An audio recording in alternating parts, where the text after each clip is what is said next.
যত তাড়াতাড়ি করো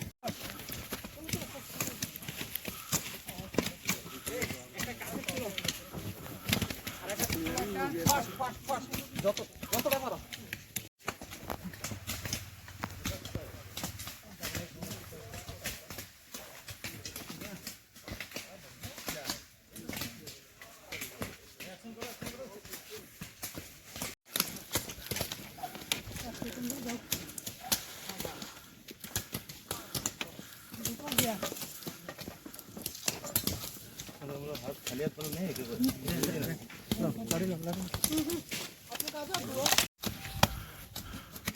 আসো না তোমরা ফায়ার আছে গুলো ভিতরে বাইরে আছে বাড়ি সবাই কোন আর কোনো সময়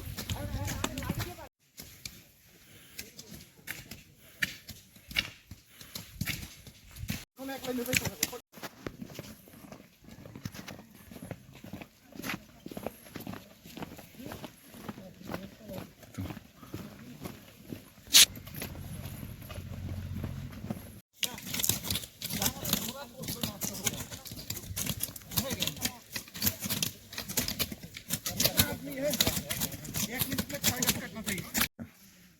অ্যাকচুয়ালি আমাদের কল্যাণপুরের বড়বাবু যে তাপস তার কাছে একটা ইনফরমেশান আসে যে কল্যাণপুর থানাধীন জলাইতুইসা এডিসি যে ভিলেজ এই এডিসি ভিলেজের একদম দুর্গম যে ল্যান্ডের ভেতরে মোস্ট প্রবাবলি ফরেস্ট ল্যান্ড হবে।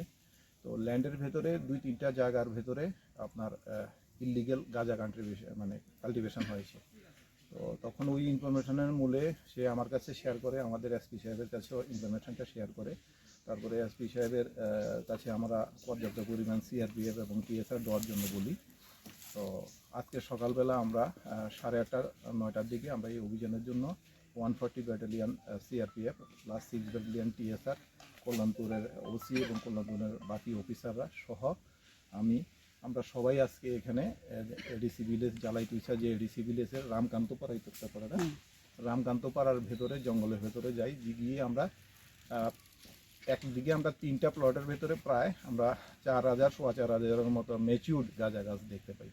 তো সাথে সাথে এইগুলি আমরা ডেস্ট্রাকশন করি। তার পাশাপাশি আমরা আরেকটা স্পটেই অপোজিট ঠিক রাস্তার অপোজিট ডাইরেকশনে আরেকটা লুঙ্গার ভেতরেও এরকম আমাদের কাছে ইনফরমেশান ছিল। তখন সেই ইনফরমেশান মূলে আমরা ওই দিকটাতে যাই। সেখানে গিয়েও আমরা প্রায় 800-900 মতো গাঁজা গাছ দেখতো। সব মিলিয়ে আমাদের আজকে প্রায় 5,000-এর মতো ম্যাচিউরড গাঁজা গাছ নষ্ট হয়েছে। এখন বাজার মূল্য তো আপনার অ্যাকচুয়ালি একটা গাঁজা গাছের ভেতরে আমরা যে ম্যাচিউরড গাছ দেখি বা আমাদের অতীতের অভিজ্ঞতা থেকে প্রায় 200-250 গ্রামের মতো আপনার গাঁজা হয়ে যায়। তো সেই দিক থেকে দেখলে প্রায় এটা 1000 কেজির উপরে গাঁজা হয়ে যাবে।